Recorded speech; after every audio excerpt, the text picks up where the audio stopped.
My name is Gladriel Crump. I grew up on a little farm out in Wisconsin, where I still am. And it happened I had gotten taken out of school about the end of fourth grade year. And I was really excited because it was going to be like an online school. And that was like new back then. So I was excited that I like didn't really have to worry about going to school. And I'm like, oh, sweet. That means I could sleep in because my mom was always working and my dad was really sick. So I was just kind of like left to my own devices and I could basically do whatever really on the farm. And we were hobby farmers, so that's why my mom was always at work. He stopped really taking care of the animals, and my sister that was with me started going to her job and wouldn't take care of the animals either. So I should take care of these guys now. And I guess it was in December, and in Wisconsin it gets really cold. There's like different zones of coldness. It's like close to the Canada level of cold. And it was one of the coldest nights. There was a winter weather advisory. And even on the nights that there weren't winter weather advisories, the farmhouse,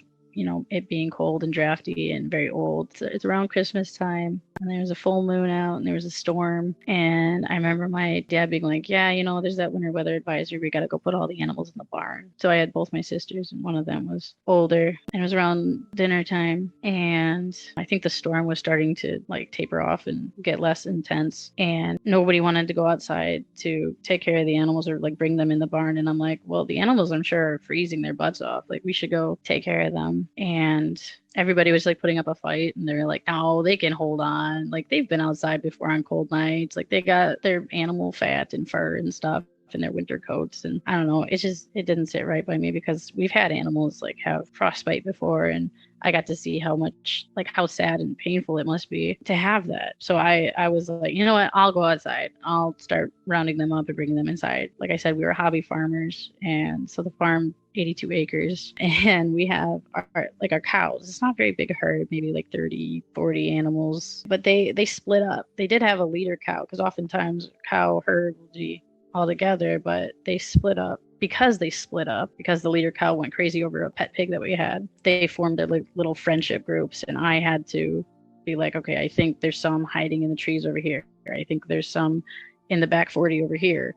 And so I had to walk all over and not being aware of the dangers of the cold, but only knowing that, well, it doesn't matter if I get cold because I'll just get warm. Having that knowing and having that rush that I was like, well, I got to rush and I got to get these animals in the barn because I don't like the cold. They don't like the cold, and I want to make them be warm and be happy. And I mean, my family didn't really pay attention to me getting ready to go outside. I don't remember if I had gloves or not, but I just remember that I put the yellow jacket on. I put like 2 pairs of socks on because I'm like, I don't like having cold feet. So then I'm outside, I round up all the animals, bring them inside. And I gotten all the animals closest to the barn in, and then I went out to the pasture, and I would make my round. I'd start at the tallest hill, and I'd go down and into the valley and then into the other valley and to some of the trees, get the cows all rounded up. I'm following them home, and we're walking through the snow, and a couple of them are tripping on the snow, and I'm following them, and I start tripping on my own feet, and I start feeling like kind of hot and like really tired. I start giggling because I'm like laughing at like how I'm just like tripping on my own feet, and just everything seemed really, really funny. I'm tripping on stuff because I must just be really sleepy. I hate to say it, like being neglected. Or I had the ability to just go to sleep whenever I wanted to sleep and like nap whenever I wanted. And so I did not have a good sleep schedule. And so I was often tired anyways. And so that's what I just kind of attributed it to. And I got all the animals in the barn, and they're all tied up. And I started throwing the hay bales down for them to eat and throwing some straw down so that we could make a bed for them in their stalls. At this point, I had taken off my jacket, and I was just wearing, I think, probably just like a long sleeve shirt. I don't remember the shirt. And I had tied the jacket around my waist. I can't control my extremities very well. And I I remember being like really frustrated that I couldn't like lift the bale properly because my arms kept giving out, or I wasn't able to like lift my arm how I wanted. And I couldn't close or open my hands, and I can't walk the way that I want. And I felt really dizzy, and I started feeling a little bit nauseous as well. And my sister Juby comes out, and I'm like, finally, there you guys are. Why didn't you help me? You guys took so gosh darn long. And she's mad at me for not wearing my jacket. She's, put your jacket on. I go, no. and she's like, why are you slurring your words? And she's like, why are you talking like that? Like, she just thinks I'm being sassy. 'Cause, I mean, I just didn't want to put my jacket on, but like, I wasn't slurring my words on purpose. I couldn't talk. And she got mad at me and she was like, Dad, she's slurring her words and she's not walking right and she's not putting on her jacket. And my dad was like, oh, go inside and warm up, is what he said. And I was like, oh, I'm fine, and he's like, no, go inside. And I'm like, oh, okay. And so when I walk inside, I hang that up, and my mom's making dinner. She asked me how I was, why am I inside? They just went outside. And I said, I don't feel good. I think I'm going to go lay down and take a nap. And can you wake me up when food's ready? And she's like, oh, okay, yeah, that's fine. So I go upstairs and it was cold. And I just remember, I'm still hot. I'm still tired. I'm still sick. And I lay down in bed and I start to fall asleep. And then suddenly I wake up, or I thought I woke up. It felt just kind of like sitting up like this. But like, I guess I came out of my head. It just felt like I rose up out of my body. It just felt like I sat up and everything was super vivid colors. I was in my bedroom and I'm like, oh, I guess I wasn't that tired. I feel great. I'm going to go see what mom's making. As soon as I thought that, I shot downstairs. And at that, I didn't even consider that was really fast. I didn't think about any of it. It just was natural and it felt right. It just was right. It was like being awake, and that's kind of how I explained it. It was like being awake, except I didn't have a body, like I didn't have the words or the vocabulary to explain it when I was a kid. But I'm downstairs in the kitchen and I see my mom. She's still making food. And I can just kind of tell the intention that she had for it. I could just sense that it's like, oh, cook food, go watch TV, cook food, go watch TV. It's like, okay, that's boring. I'm like, and she had this kind of, I don't know, I want to say orangish kind of light around her. And it just, again, I didn't really pay much attention to it. And I thought back to myself, oh, I guess I'm going to go back up to my room. And when I thought that, I zoop right back to my room. I'm back in my room. I see my body laying there, just asleep. The blanket's off of me because, like I said, I fell asleep hot. So I was like, oh, that person looks peaceful. And I didn't really assume it was me or anything like that. I just was like, that person looks peaceful and asleep. I didn't take note of anything.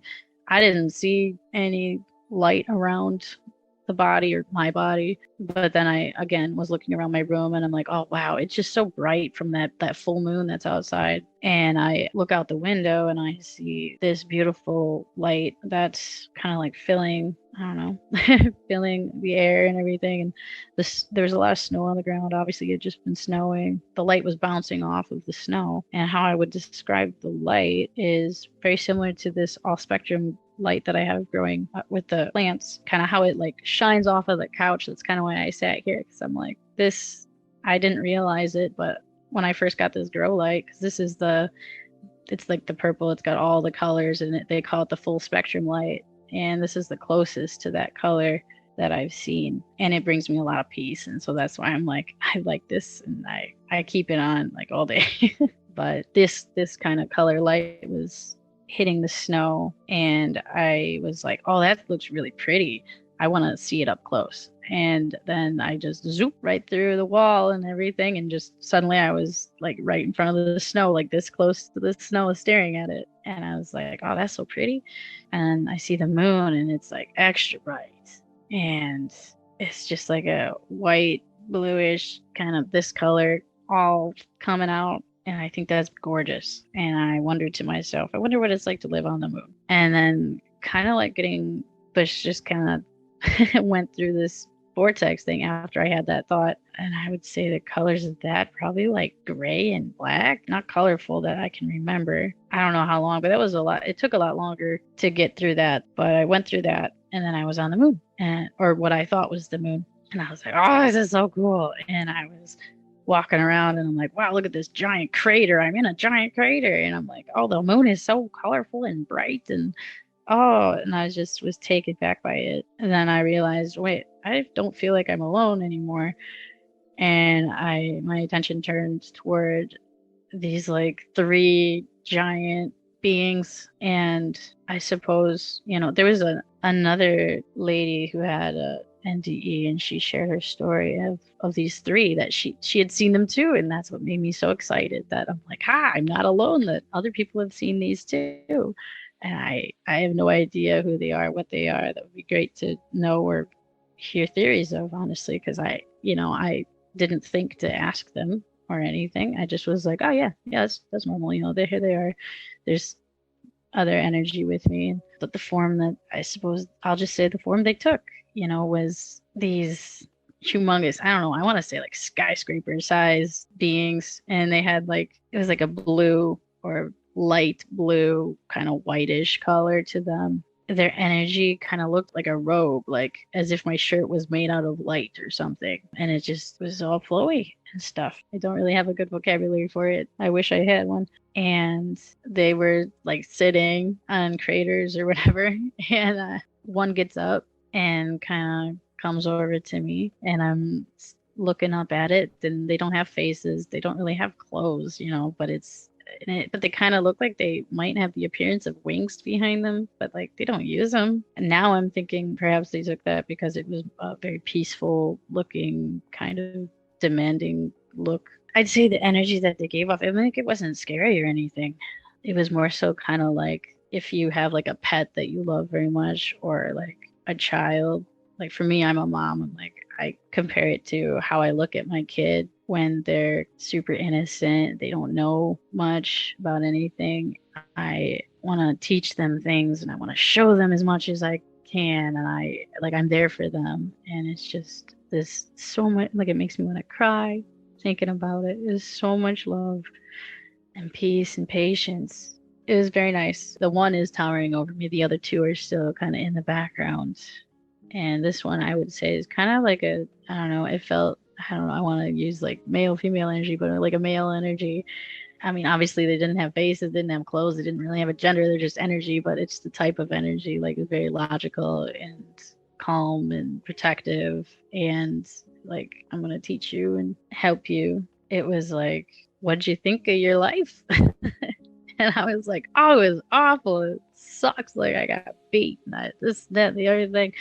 And then I was like, well, it wasn't the worst thing, but like, it's not the best. And I'm like, I do like living out in the country, but I just don't, like everything that a 10-year-old can talk about. Like, I like this and this and this, but I don't like all these other things. But it was like, well, what'd you learn from that? Because we're all here to learn something. And I was like, well, I guess I did learn, that at that point I learned selflessness, how to be selfless. I was selfless with the animals. I didn't want to be outside more, but I was like, I gotta take care of these guys because nobody else is taking care of them. I learned to be kind to people that I wasn't really a fan of, like my family. But we eventually, I'm not sure what we talked about at that point, but we got to then look at pieces like memories, and not really exactly a life review, I guess, but like more just like, here are some traumatic memories of yours, and we're going to look at them. And I won't share those because I don't need to. They don't really teach anybody else much, because it's more so what's important for my soul to learn. And a lot of people talk about it with their near-death experiences, that when you go through your memories, you definitely 100% feel what you made somebody else feel. And you understand that there is karma attached to every choice that you make. After going through these memories, they were like, do you want to go back? Do you want to see what else there is? What do you want to do? And I was like, I can go back. And I'm like, I don't want to go back. And I was like, what else is there? I'm a very curious person, and I want to know as much as I can. And they're like, well, you can see these other lives. And I'm like, oh, cool. And I'm like, but no, I don't think I should, because I think I kind of do want to go back. And I had an emotional connection to my mom. And I think, I'm not very religious at all, but there is a quote in the Bible that is, what you bind on earth, you bind in heaven. What you loose on earth, you loose in heaven. And I was like, yeah, that makes sense, because I was energetically bound to my mom, basically, through emotions, which are energy. I didn't really want to give that up yet. I had learned that this is weird, but in another life, my mom was my husband and I was her wife. So, and like it's interesting how we keep interacting with these souls in each life. But again, my spirit, when they asked me if I wanted to see other lives, I said no, because I still had a feeling that, like, yeah, I really don't want to have to deal with all of the trauma. And I know there's going to be more trauma if I go back home. But, I really want to go do something else. That'd be great. But I do want to, if I have the option, go back, because it really wasn't as bad as some of these other lives that could be worse. I didn't want to be envious of any other life that my energy would have. And they made it very clear that, yes, we definitely have your ties to things will hold you back. It kind of goes hand in hand with the seven deadly sins, which is like envy, greed, gluttony, pride, sloth, wrath, pride, I think. Those hold you back for sure. And they were like, since you're traumatized, you're going to grow up and have to deal with all of these things, and it's going to be tough. Are you sure? And I was like, I'm sure. I want to be able to work through it. I don't know for sure about going back. And they were like, well, I mean, we can make changes. We can edit it. And it's like this river appeared. I got the sense that, like, oh, the river represents our human perception of time. And I couldn't see the beginning of the river. I couldn't see the end of the river either. I guess they like manifested a rock or whatever, but there was a big rock on the end of the river, and that represented when I would die next, like when I'm old. There was another rock at the one end, and that represented me choosing to go back. And they were like, you can make decisions, and your decisions will be like these little stones. And I guess they were trying to explain karma to me, the child version of me. I just got to throw like little stones in, and I was like, I want this to happen. I want this to happen. And I know that we talked about things that I wanted to happen and things that needed to happen. And because I remember like the emotional sensations of it, but I don't remember what we talked about, probably for a good reason. But I remember that there were like these two little stones I was holding, and I'm like, these are two decisions and two things I really, really want to happen at the same, like I want them to happen. And they were like, well, you gotta make a decision on it. And I tossed one in, and this being picks up this giant rock, like this boulder, because I mean they're big, and tosses in this boulder into the river, and it goes splash. And they're like, because you made that decision or you made that choice, now this is happening. And I'm like, what?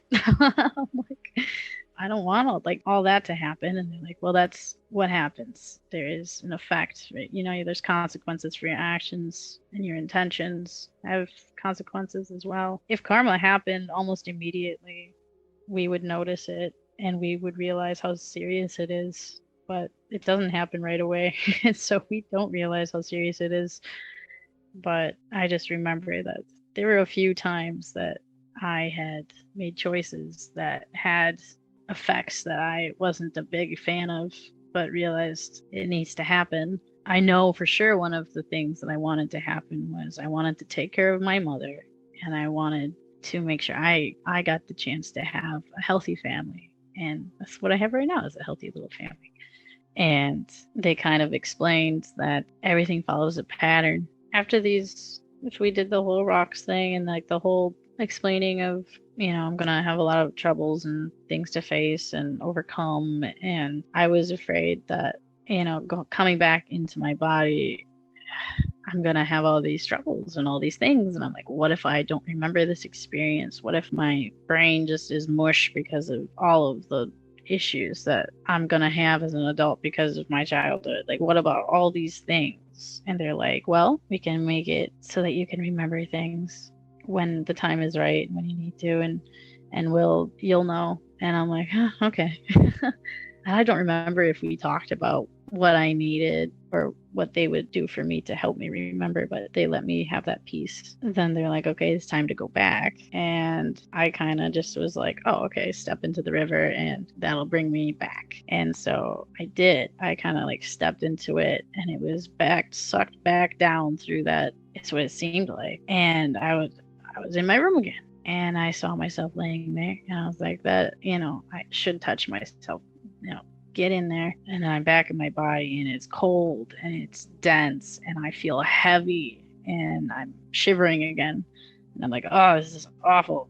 And I run downstairs, and I sit near the fire and grab a blanket, cuddle up. My mom comes over and she's like, oh, and she's like, it's not ready yet. You didn't nap for very long. And I was like, I know. And I didn't tell her then. I didn't tell my family for a long time until we were in the car and I heard the song by Thriving Ivory, Angels on the Moon.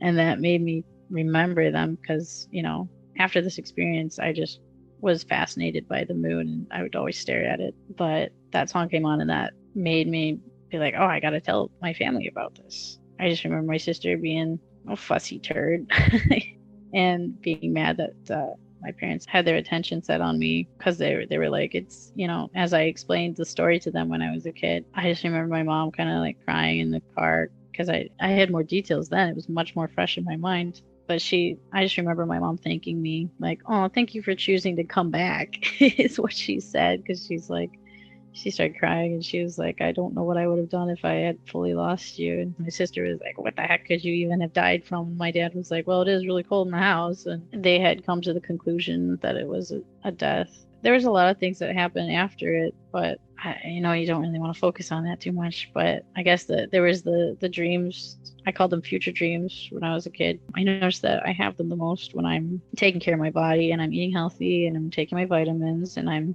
not drinking alcohol. Because as soon as I stopped drinking alcohol, I noticed that I could start feeling things like other people's emotions and not just my own emotions. And example, I guess, would be I had my coworker come in to work one day and I had just opened the restaurant and I was getting food ready and everything, and I thought I was alone. I was happy and I was singing to myself. I hear him like stomp through, but before I even heard him, I felt this like wave of sadness and just it felt like pressure on my body, and I was like, oh, I'm really sad and like kind of angry, like what's going on. And then he stomped by, but he had his grandpa had passed and he had a lot of negative energy about it and he was really sad. The end message I'd probably want to share is just to reiterate that I don't want to say 7 deadly sins, but really that's what they are. The 7 deadly sins are those emotional ties to things. They really do bind you and like your spirit, to be careful what you have an emotional tie to, I suppose. The golden rule is super important because that's karma. Yeah, I think that's about it.